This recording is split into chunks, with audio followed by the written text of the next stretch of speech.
am Danny Gasparini, and welcome to this segment of Penn Voice. I'm joined today by Derek Wolfgram, who is the library director for Redwood City Public Library. Derek, welcome. Thank you. It's been a few years since you and I have had a conversation on Penn Voice. In those few years, the Redwood City Library system has changed quite a bit. So why don't you tell us a little bit about what you look like today and some of the programs and services that you're offering? Sure, that'd be great. So yeah, one of the things that attracted me to Redwood City Public Library in the first place was the fact that it is a very innovative library system, always has been, and we've just continued to build on that since I've been here. So we still have an incredible array of different children's and family programs that happen. We've added some interactive spaces in all 4 of our libraries now, where there are kind of developmental play spaces that are really fun for the kids to come in, but they're learning early literacy skills as they do that. Our Project Read Literacy program is still going very strong. We've got a lot more online now than we had a few years ago. You know, there's been a growth of that in libraries with ebooks and online audiobooks and streaming video and music and magazines and comic books. It's amazing what's available to access through the library website these days.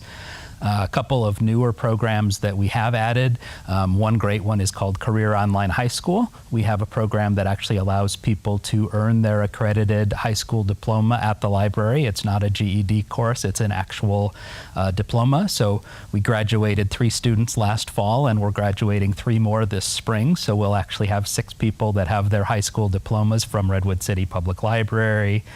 We've started checking out wireless hotspots. I think probably the biggest thing that we've done differently is we're doing a lot of listening to our community about what they would like to see. We did a whole series of community conversations that gave us a set of 5 aspirations that the community wanted. That's what we have been building our programs and services around. And I think it's important that if any of our viewers have not walked into one of the Redwood City libraries in years, as I can say that it happened to me, they must walk in. Even if they're not interested in checking out a book, but just walking in to see what libraries look and feel like today is so different than what we experienced as kids. So that's our first request, correct? Absolutely. Get into your library. For sure. Yeah, it's very vibrant, it's very active. Actually, one of the complaints we get now is that there aren't enough quiet spaces because we have so much going on at any given time. That's a fun problem to have, Absolutely. I'm sure. And then if anyone is there with their kids or grandkids, bring them in, because the other part of my surprise was the activities for all ages. So absolutely, from education seminars and and programs to activity spaces for young and our aging populations. It's just amazing to see the different spaces. Teenagers as well. We have a whole dedicated area for teens that is, has a comfy sofa to hang out on, and they're in there. They're playing video games. They're chatting with their friends. They're having a snack. They're doing their homework, kind of all at the same time in this space that's dedicated for them. So tell us the part that we traditionally think about libraries, and that is the checking out of books. How has that changed, and are people doing that more or less, or how has the library evolved with that kind of service today? Sure. There's a portion of it that has moved to the online content that I was talking about. About 10% of our book checkouts now are ebooks that people borrow on their device or on their computer. We're seeing a little bit of a decline in people checking out movies and music, again, because of the streaming services that are available. A lot of people watch movies on Netflix or Hulu rather than getting a DVD from the library. But book circulation is still pretty strong, especially children's books. That really hasn't diminished over that time. That's still a really important need of the community that we fulfill. And you bring up a great point, because libraries do have to evolve with communities, and it's great that you're having these community conversations about what do libraries mean to family life today, or to individuals and to youth, because I remember as, again, a young folk going into a library to do research on a paper, because that's where our books were available. Well, now we think about the online access to information through searches. However, not everyone has that access. So you've actually brought wireless or Wi-Fi access to your community through your libraries to ensure that all people have the ability to search and to do research through online activities. Correct. People can come in and borrow a device to take home for 3 weeks that gives them internet access. You know, some people don't have internet at home, or some people do have just through their mobile devices, but they have a really limited data plan. And, you know, especially with the amount of homework that is in an online environment now with the schools, it's really important that the students have that access. Tell us just a little bit about the uniqueness of each location that you have in Redwood City. Sure. So our downtown library, which is right across the street from City Hall, is kind of the hub. It's kind of where a lot of the programs and services originate, and where we do a lot of our big events, because that's the central place. We have a very vibrant library in the Redwood Shores community that's been there about 10 years, that's incredibly well used.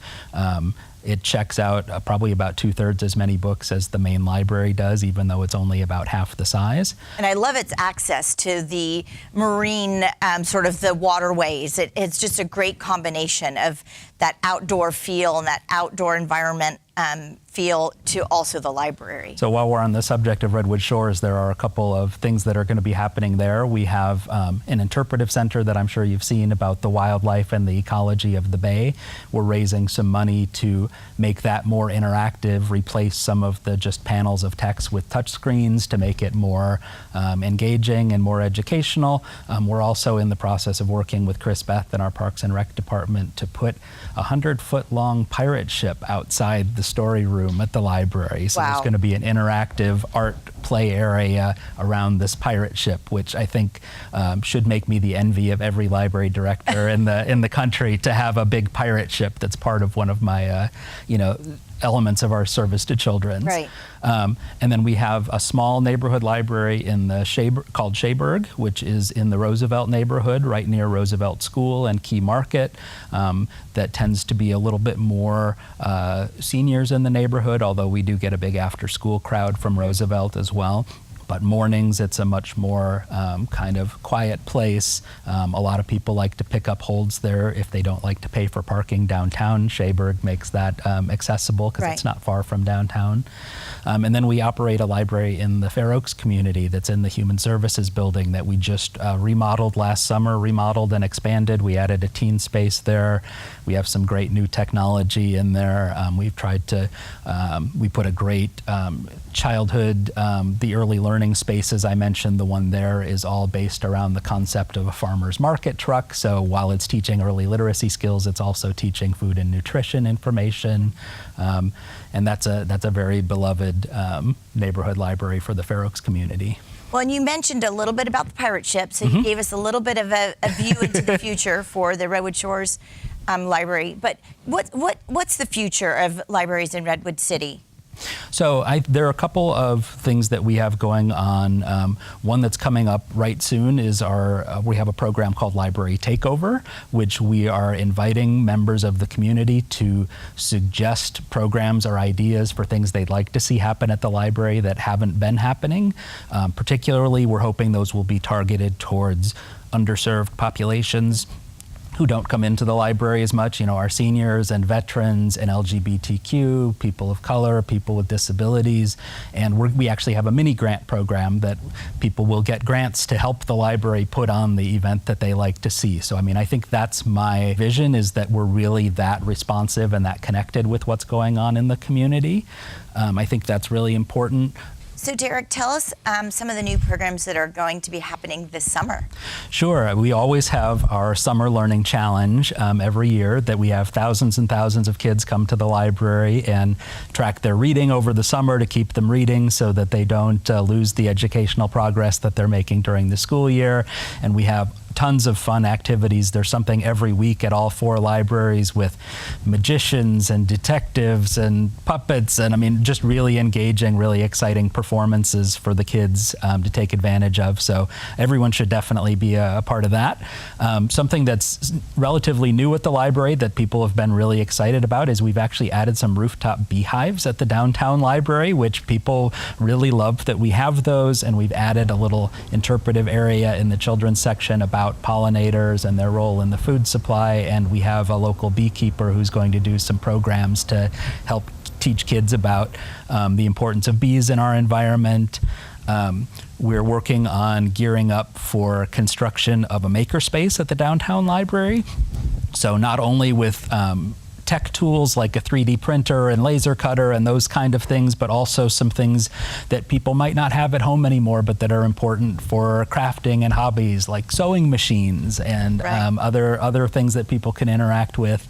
And then finally, we're just waiting for the final approval on a grant that for us to launch a library robot delivery program. That if you've seen those little delivery robots around Redwood City, we're actually going to have them going out 7 days a week to take books to people who, particularly focusing on seniors, people with disabilities, people who are homebound that can't physically get to the library.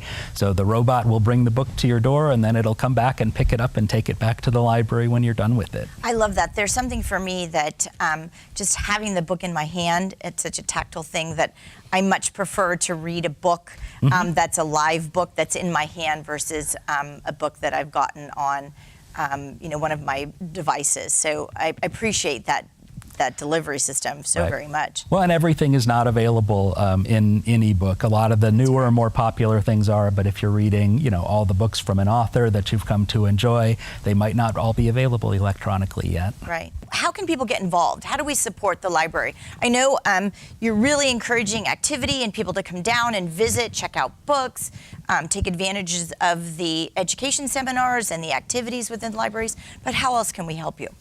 Yeah, I mean, I do think that there's great volunteer opportunities, whether you want to tutor an adult or a child who's learning to read, whether you want to work with our friends of the library who operate a bookstore in the lobby and help them sort books and raise money for library programs, volunteering to read to children through our traveling storytime program. There are a lot of ways to get involved. We also have several library support groups. I've mentioned our Library Foundation and our Friends of the Library. We have a local history group. There's a Friends of Literacy group, and all of those volunteer organizations that support the library are always looking for help. And of course, the Friends of the Library and the Library Foundation are always happy to take donations towards the initiatives that we're working on as well. Well, and it sounds like it really does take a village to raise a library. So, and libraries are so very important as stakeholders in our community. So thank you so much for the work that you do. Your enthusiasm and all the creative programs that you've brought as library director to our community and to San Mateo County. And I look forward to talking to you next time about the pirate ship once it arrives in Redwood Shores. Wonderful. Thank you so much, Danny. Well, thanks, Derek, for joining us. And we'll see all of you next time, and maybe at the library on Penn Voice.